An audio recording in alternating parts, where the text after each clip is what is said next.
welcome back to Halo CE Now, the show where we showcase news and project progresses from your favorite news forums that totally were not spammed with my ass cheeks, from Halo maps to Open Carnage up until moddb, and somehow we reached Nexus mods.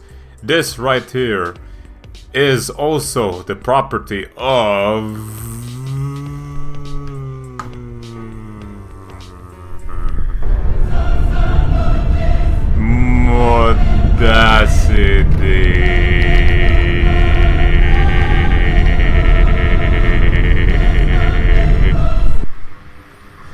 Modacity! What? You have a mini fan too? What does it sound? That's my only fan. Speaking of fans that help us survive, we've got a big fan of old projects. We've got ShadowMods right here, who have picked up on Firefight Portent 2 and Firefight Descent 2, and they've decided to do a spiritual reboot on it. And pretty much this is what ShadowMods are going to be doing in probably the near future. Just getting old cancelled projects and rebooting them. You know, maybe this is how we can get Halo composition finally. Frickin' rebooting it somehow. Thanks, ShadowMods. But then again, these two Firefight mods, they really do deserve this kind of reboot, if it's going to be this way. Thanks for that. With sound designed by the Keymind dev team, who are also working on the Flood Feet First into Hell. So this is Raids. It's basically kind of like a dungeon looter for Halo Custom Edition. And how it works is that, in a nutshell, there is a single boss that is controlled by a player, and there are other players in the server, and the other player's job is to kill that boss, alright? Sounds pretty simple, but it's actually pretty complex, because there's different classes that players can play as, and the players can also earn loot as they kill the boss, or rather not as they kill the boss, but once they defeat the boss has a chance to drop items for them. Some of the main features of raids is, like I mentioned before, the class system. Players can either play as a soldier, which kind of acts like a DPS. They can play as a medic, which kind of acts as like a healer. They can play as a bandolier, which acts as like an ammo bearer, and they can play as a Spartan, which acts as a tank. Each class can execute ultimate, which is kind of like a special ability, and each player can have equipment. Equipment isn't necessarily constrained to any one particular class. It's the one thing that all players can share. And equipments, they provide passive effects like damage boosting, damage reducing, damage ignores, or critical strike chance. Players can also earn armor, which boosts their health and their defense. So as they go and fight more bosses, then it gives them an advantage. So without further ado, let's go ahead and let's show it off here. So right now I'm playing as a soldier, which is the DPS class. As you can see, I start out with a battle rifle and an assault rifle. And the DPS's ultimate ability is bottomless clip. So if I activate it,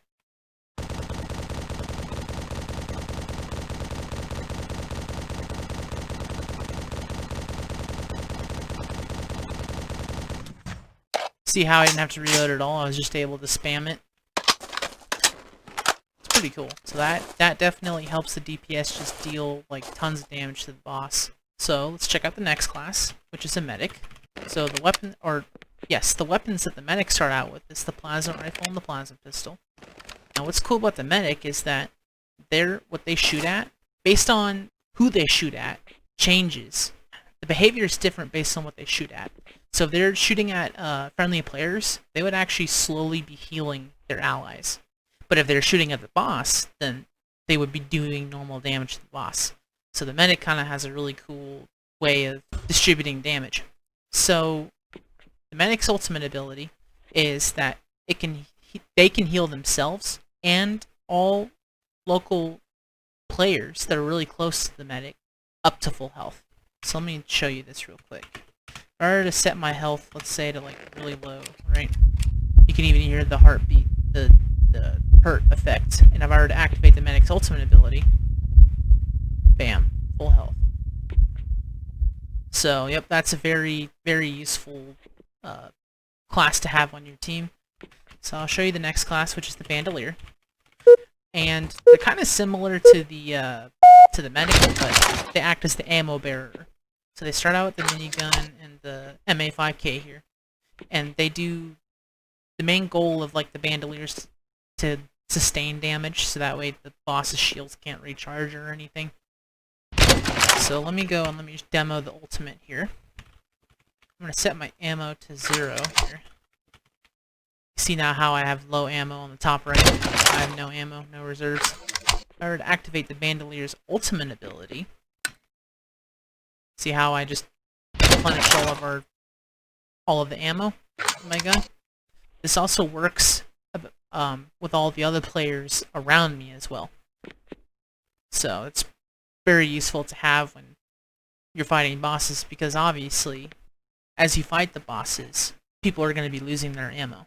So Bandolier is definitely a good character to have. I'll show you the final class here, which is the Spartan, which acts as the tank.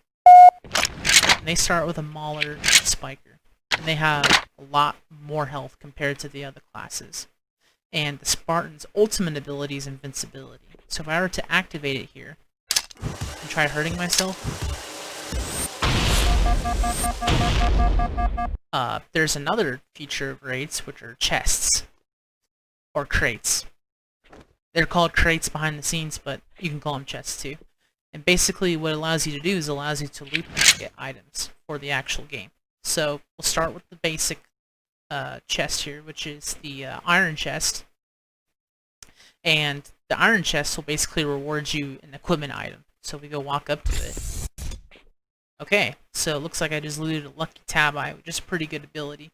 It gives me a chance to completely ignore damage, and I can equip that by using the equip command. Awesome. So that's the iron chest. Now let's look at the gold chest here. The gold chests are going to upgrade armors. They usually reward armors. So let's go ahead and check it out. Okay, I got a Bandolier Tier 2 armor set, which is pretty good. Which means that my Bandolier can now have more health. And finally, our Crystal Crate here, which is going to reward a weapon item. So, do even more damage to the bosses. Looks like I just got a Grim Reaper, which is a rocket launcher. That's actually pretty good for the DPS there. And if I try looting these again, as you can see here, I can't loot them. I can only loot them once. How it works is that iron crates can only, or everybody can loot an iron crate once per raid, but only one player in the entire raid can loot a gold or a crystal crate. So that way we're not giving out too many items during the raids. So now that I've shown you kind of like the player perspective, we can look at some of how the bosses works. So the bosses are their own class. Only admins can play as bosses, because obviously that'd be really overpowered if players can play as bosses too. And I kind of have a hidden room up here where I can spawn the bosses. So that way there can be a little bit of like an intro sequence, or however the bosses want to be introduced to the players. And I have a few bosses loaded in this test map here. So one of the bosses is like a giant sentinel enforcer. So I'll go ahead and I'll play as him right now. Boss Eliminator is what he's called. Bam. Now as you can see, I'm playing as the Eliminator right now, and when I do that, a health bar shows up. All bosses have a certain amount of health, and they have their own unique bipeds that they can play as, their own characters. And the goal now is the boss is to kill the players, and the players' goal is to kill you. And as they deal damage to you, that boss health bar will decrease. And for the players, it'll show them how much damage they're dealing to the boss, so that way they can keep track of DPS or any of that kind of fun stuff that raiders like to do. So, let's say, like, maybe a boss, let's say everybody dies to the boss, right? There's a mechanic, it's called wipe. You type in wipe, it automatically kills the boss, and, no loot is dropped. So, yeah. That's the white mechanic. Now I do have a boss in here that has loot. So let's go ahead and play as them real quick. Torres is kind of like a rogue sniper, that really cool arsenal here of kind of weapons that she can use. And they managed to kill Torres.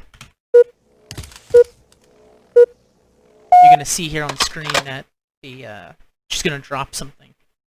It's usually about 10 to 15 seconds after the boss dies to kind of give the player a chance to, you know, process what had just happened and all that. I also realized too that this map's not set up for the full boss fight, so we're not gonna see that loot drop, but that's fine. Basically what will happen, it'll say this boss has dropped this item, and players can either need roll or greed roll.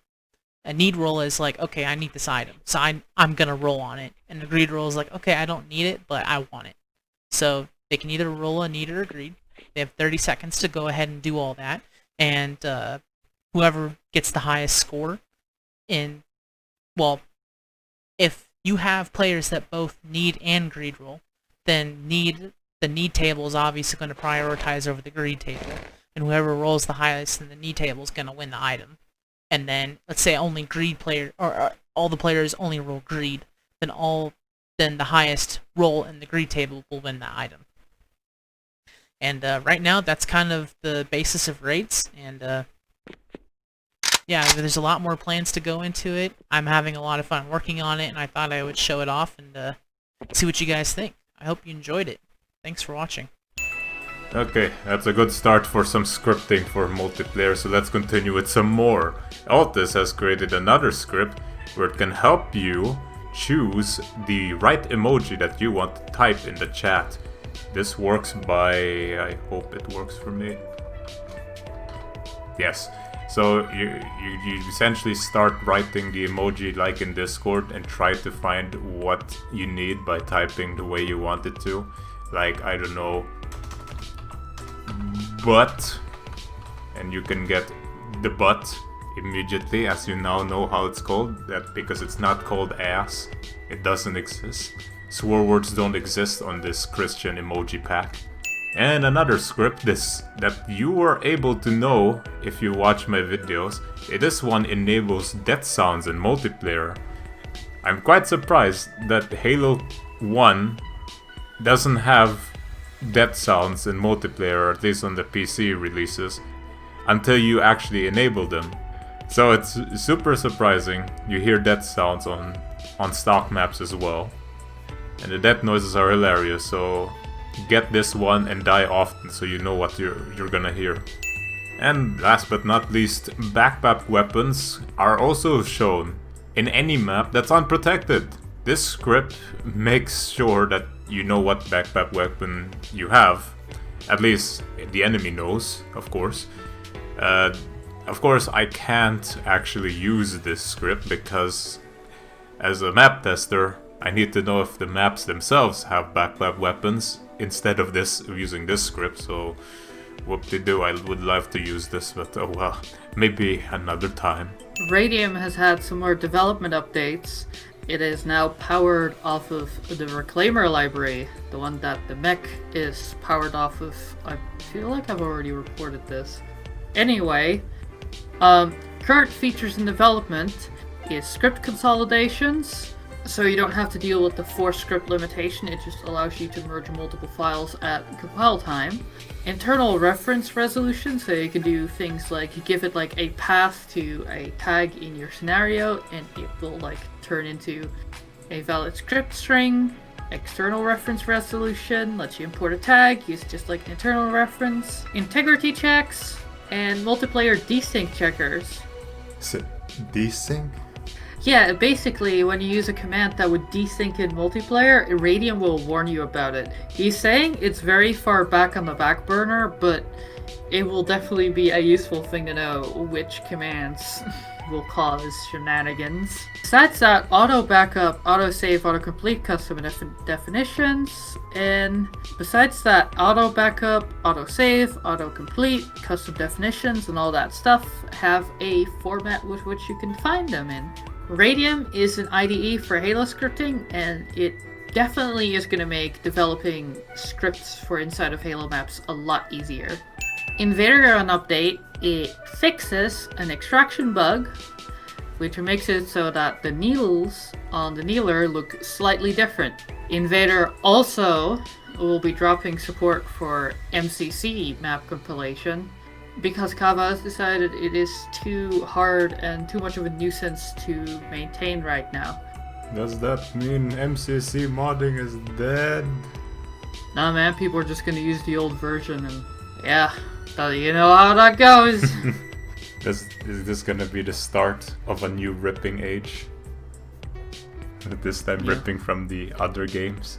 A new map protection age? Oh no. yes. Oh no. And finally people will start to pay other people to rip for them. It's the start of a new age. HaloCRipper.com? Your source for illegal materials from other games on Steam. Get them now. Z-Team map protection? Hello, M343. I have your 6 skins. You're going to give me all the flights and all the early access. Chimera had another update. This update adds some functionality that makes it so that instead of button and then a number for your controller buttons, you can configure it to display a text version of the controller prompt that it should display. So if you have an Xbox controller, it will just use the normal letters for those, like A, B, X, Y. Finally, it looks better now. The old RagTimeGal tool got re-uploaded to moddb. Yep, it got re-uploaded to moddb. I think I have an educated guess who might have done that. Was it Boston Cream? Perhaps. There's really no info on who uploads these things on moddb. Oh yeah, it's apparently like on the left, which is weird. I am the uploader. It was me all along. moddb now also has an old PDF that discusses how to beat map protection, but as we all know, Refinery has refined this into a pretty good craft. So, if you want to deprotect a map, you probably will not really need to read this. Just open it in Refinery and click that big old deprotect button. Map protection, BTFO! And now, here comes the top 5 Halo Custom Edition videos of May of June. And this list is pretty empty. I don't know about you, but there was some kind of flight going on in June that probably distracted a lot of people. So, there's really only one video right there that can be used as the whole list. Somehow Late Night Gaming made a video about Cursed Halo. Who would have thought? I had a headache, and I had a drink of water with me. I noticed my sniper rifle was very flaccid, which fine, it's a cute joke, but what caught me by surprise was the night vision tip, where it prompted me to turn the world green.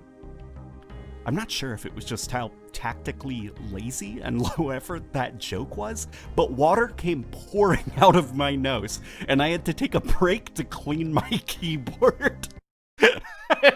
From that point on, I was in. The mod had finally punched through me and won me over.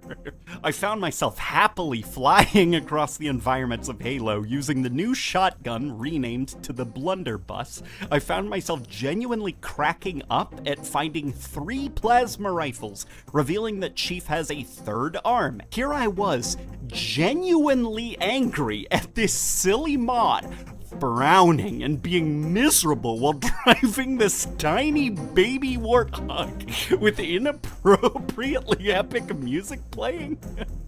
It was hilarious!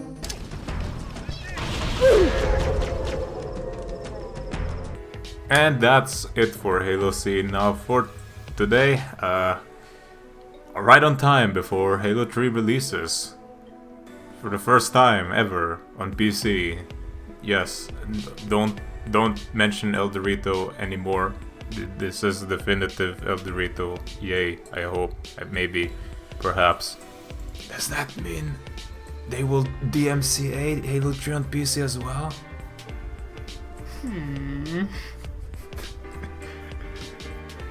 Not allowed on my Halo Maps forums. He wears a tie as money, the best in the nation, he'll beat you all at pool and playing PlayStation, but they refuse to see the massive dream, then they just silly police, come on, let's get it on. Halo C now, it's Halo C, it's Halo C now, include guest here. Halo C now, it's Halo C. It's Halo C now!